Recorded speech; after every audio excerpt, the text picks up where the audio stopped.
Yeah, thank you. Back to the German context, very much so, I think. I want to do two things. I want to speak about a very specific socio-environmental setting, namely local neighborhoods.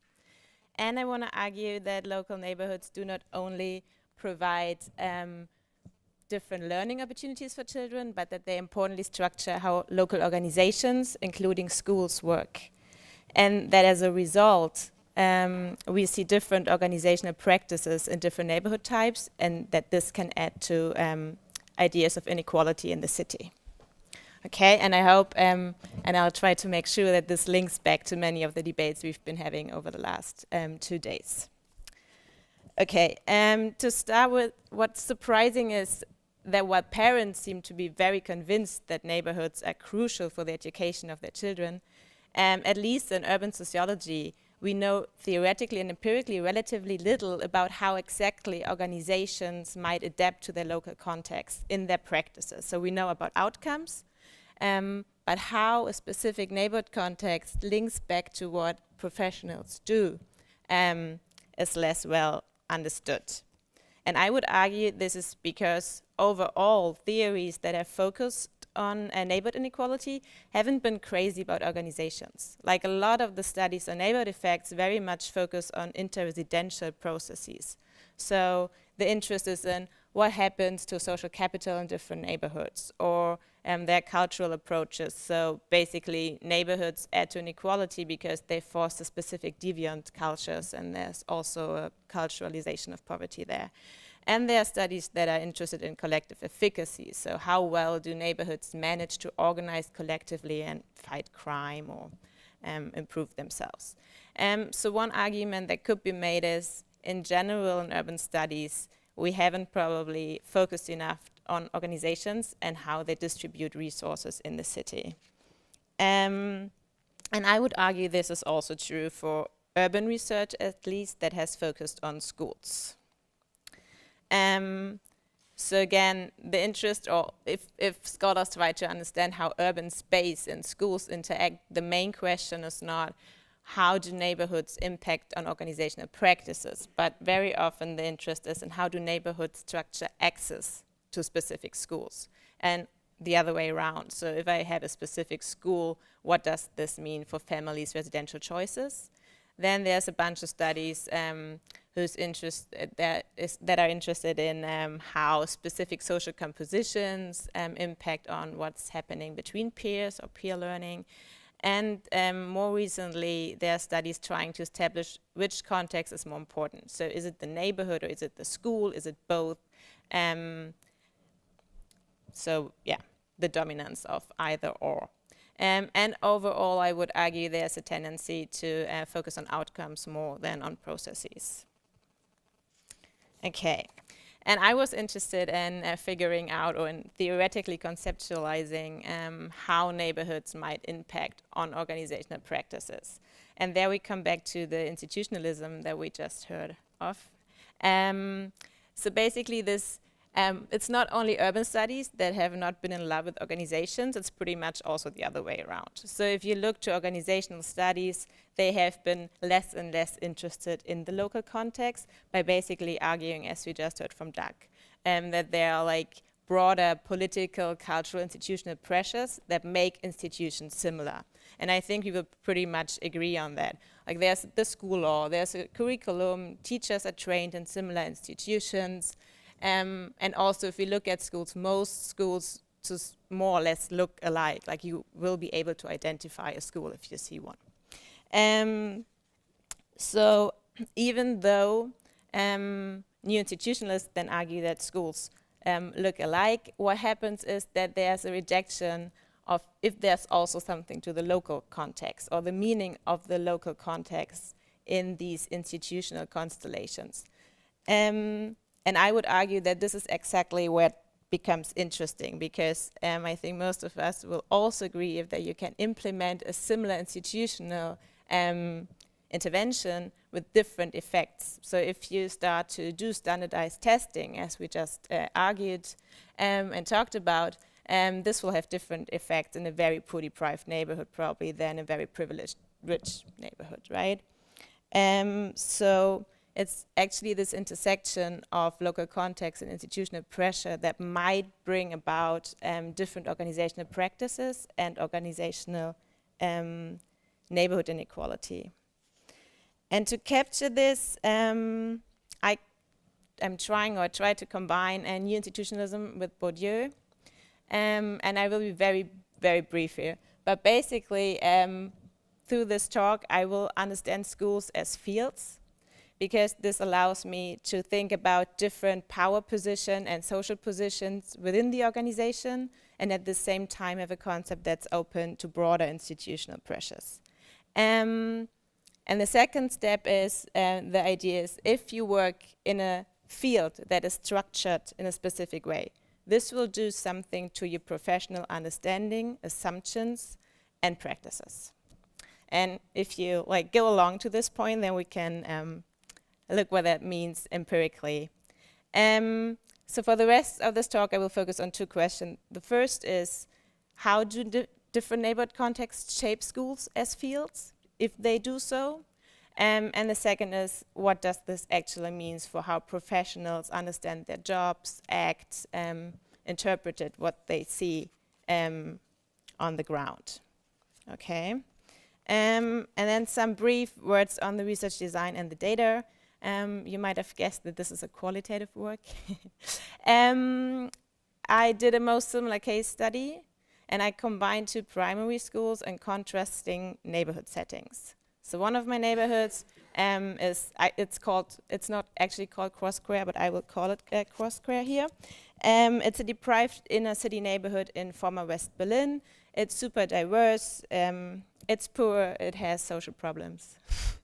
And the other one is Roseville. Roseville is a pretty typical middle-class white neighborhood also in West Berlin. Yeah, some more pictures, many families. And I looked at two schools that are similar in size and at least at the time of the research had multi-grade level instruction.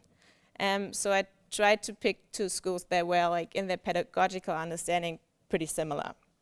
But of course they differed in the composition of the students in accordance with the neighborhood. And I did in both settings organizational ethnography and shadowing. So I basically followed people around.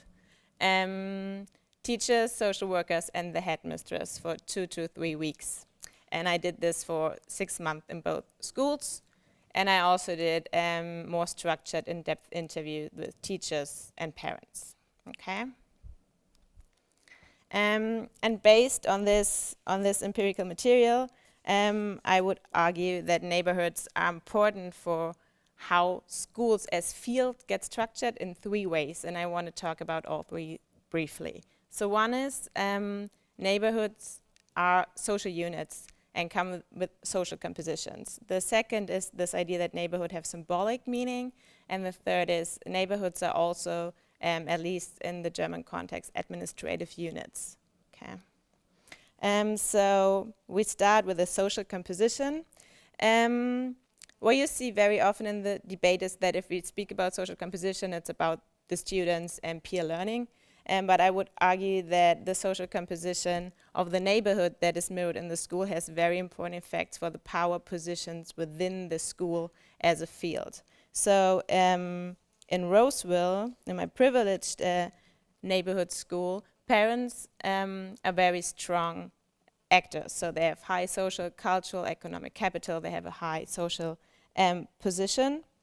And this results, so they are much more able to implement their expectations, their ideas, and their demands in the school in 2 different ways. Often this is very subtle. It's not always, they don't always need to fight. Often they just remind the school. They ask questions. They are slightly annoying, as the mother described it.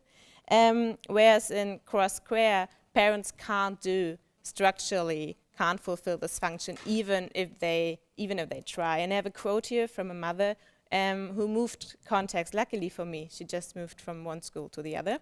And she says, in Cross Square, parents also complained about the school. Eventually, however, they realized that even if they schedule appointments with the teachers, nothing changed. after a while, this became so frustrating that they stopped to get involved. In the new school, parents always seem to know what to do. They know people, and if they're unhappy, they make sure that things will change. And she was really like, it was very interesting because it was so surprising to her how they actually managed to force the school to do things differently. Okay, second point about social composition, it's not only this idea of control, but it's also that structurally schools or the school in Roseville is much more likely to be successful and to experience or to be a legitimate organization. So here, a teacher in Roseville describes children are well equipped and conditions make it easy for us. And yeah, if it comes to teaching, I would say it's really easy here. Whereas in Cross Square, the field is structured and confronted with a social inequality that it can't really address, but that interferes with its institutional aims. So teachers basically, or in the field, there's a constant conflict of not being able to do what institutionally they are supposed to. Again, I have a quote, there's the core curriculum that we have to cover. And the students go on to secondary school, and well, there are certain things that they will expect, but it's difficult, it's not doable, to be honest. So there's this constant experience of, even if you have to, you can never fulfill what's expected. So for the field and the structure of the field, that means that question of success and the question of, is your organization legitimate? These questions are much more pressing in Cross Square than they are in Roseville. Okay, second aspect, the symbolic meaning. What's happening for most of these teachers is that with the neighborhood, the organization is based on some specific assumptions about their organizations that are not necessarily linked to what these organizations are doing. Right? So there's just an expectation of failure and excellence based on the neighborhood context. And here I have the headmistress explain in Cross Square, it's like, as a school, sometimes I guess we just have a label and it's really hard to work against that. Whereas in Roseville, it's like they just expect that schools, or parents mostly just expect that schools are really good. And that's not always the case, obviously. But it doesn't really matter. So here, father describes, we moved here, beyond other reasons, because we knew that schools are better in this neighborhood. And it was not particularly Roseville's primary school, that's the school I did my research on, but just in general, schools are better here. So it seems that for many of the parents in my sample, the neighborhood became like a shortcut to position the school in a citywide hierarchy of educational institutions. And then obviously for the schools, it's really hard to work against this being positioned by being placed. Okay, and then finally, this idea that neighborhoods are also important as administrative units, and this is probably very much the German context. So the neighborhood also structures what kind of regulation, additional programs and policies are directed at specific schools. So this is what Angela Million yesterday spoke about, the social city program, for example. So there are specific ideas what schools should do that are applied more forcefully to schools in deprived neighborhoods. And this whole idea of educational landscapes or opening the school to the community is something that is much more expected from schools in deprived neighborhoods because they are seen as lacking or as failing institution more or less, or like they need partners to, which they also do. But there's much more pressure to cooperate with external actors. Also, there are more actors addressing the school to cooperate, right? So the youth welfare services want to work with the schools. You have a neighborhood management that want to cooperate. NGOs know that they can find their target group in these schools. And here I have a quote of the headmistress where she says, if I would actually meet and sit down with everyone who somehow works in the school, if I would sit down with them once a week, I would do nothing else but to sit in meetings. And that's a very adequate description of, like, it's intense.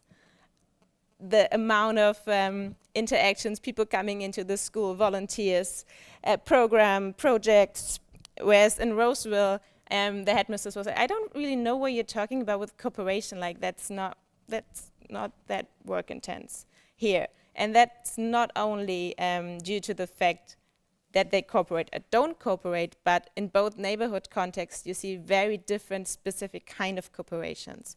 Whereas in Cross Square, it's often publicly funded. The school is often involved in applying and in administering these funds. Whereas in Roseville, it's much more based on, if they cooperate, it's much more based on ideas of sponsorship. And the parents and the resource of the parents come in here very strongly. So to do the same things in Roseville, they can basically call the Friends of the School Association. And also this kind of money is more flexible to some degree. So all kinds of making sure how you use them, it's more comfortable to use the Friends of the School Association money. And then last point, this will become relevant for the practices, is that they also cooperate in different fields, and these fields are often or mirror what their ideas of what is relevant in a neighborhood like this. And in a neighborhood like Cross Square, cooperation is seen necessary if it comes to social problems and to perceived lacks of families. So a lot of the activities that they get involved in focus on these kind of questions, and accordingly they also develop expertise in these areas. Whereas in Roseville, there's very much this idea of excellence. So if they cooperate or do projects, then, and an example that I like is they have this book club, and the book club cooperates with a local newspaper, and then the students are encouraged to write reviews and publish them in the newspaper. And this well describes like this idea of what cooperation will bring to the students, and I think it's also an interesting question if you think about educational goods, right? So they have a different understanding of what cooperation should bring into the school. And the other area where they do cooperate is this idea of specific psychological conditions. So they cooperate in the area of being highly gifted. That's very dominant in the school. It's very popular. And also ADHD and dyslexia, dyscalculia. So these kind of specific psychological problems are very present in the school and also in the projects they work on. Okay. So far, what I've hopefully achieved is that you have an idea that these two fields are structured differently and that the neighborhood is an important hinge to understand how they are structured. And then the second question, what will this do to you if you're a professional and you work in Cross Square or you work in in Roseville? What will happen? And I will speak about three aspects. One is the question of what kind of emotional practices teachers come up with in these fields. What kind of understandings of what you can and cannot do develop in these different restructured fields. And then finally, how teachers end up naming specific kind of problems and finding very specific solutions. Okay, emotional practices. So both fields obviously, I guess, evoke very different emotional experience for teachers. You have very different symbolic structures in both schools, and also this question of legitimacy and success. And in Cross Square, this can be pretty complicated for teachers because they feel helpless to address these inequalities that they are facing. So you see what Tim, I think you talked about, like you have this response where they get super hyper engaged and the response where they withdraw.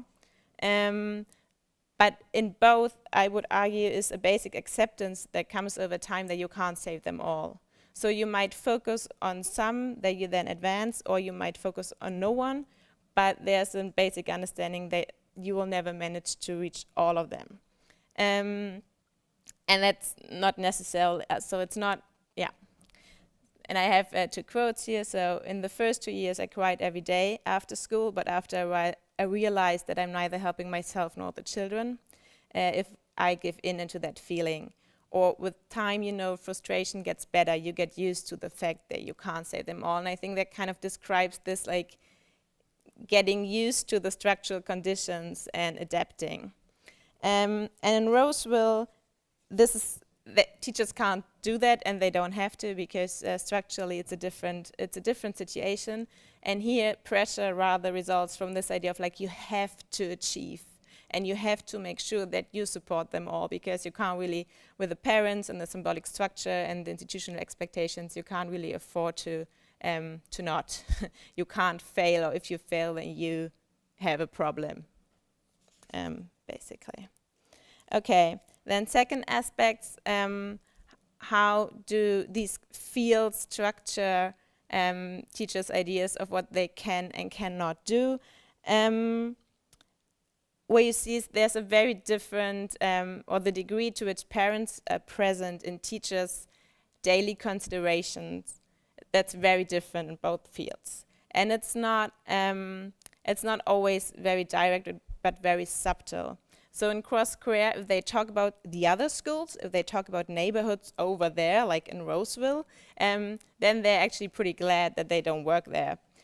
So here's a quote from a teacher who explains, there you have parents who expect miracles of you, and here we don't have that kind of pressure. It doesn't matter if you come to terms with the kids or what you achieve. And even though there is this whole discourse and debate in Germany that parents should be involved more, at the same time there's also like this feeling of, actually, if they would be really involved, they would probably also be very exhausting, at least in cross-career. In Roseville, they have no choice because parents are there. And what you see is, in small, like their daily practices, there's this constant reflection of what might parents say to this. Have I been too strict here?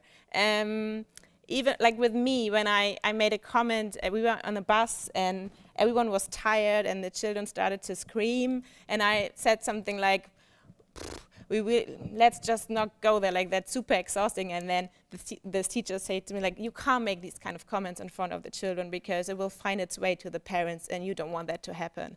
So it's a very subtle way of being aware that you have to control how you behave. So parents are present in different degrees, and this has consequences, I would argue, for the kind of provision that is still seen as acceptable. And this is especially relevant if there's a conflict between educational needs and organizational needs. And in cross-career, in these kind of situations, the organizational needs always win, because pressure is high, control is low.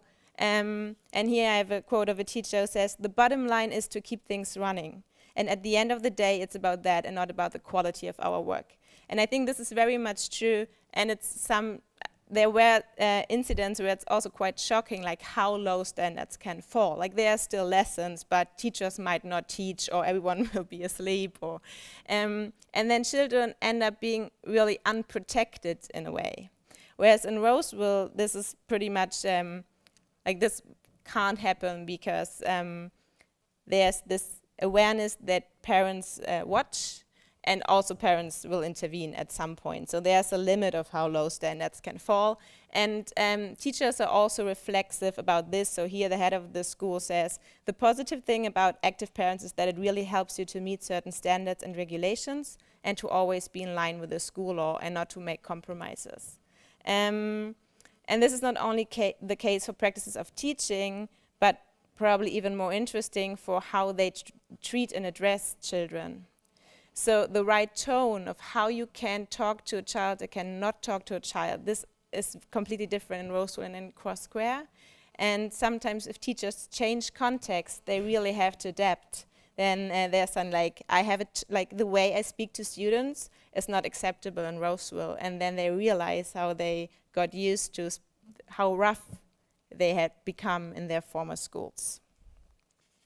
Okay, then last point, depending on the role of parents and also the kind of expertise in the field, there are also different understanding what a problem is, how the problem can be framed and named, and what an adequate solution will be.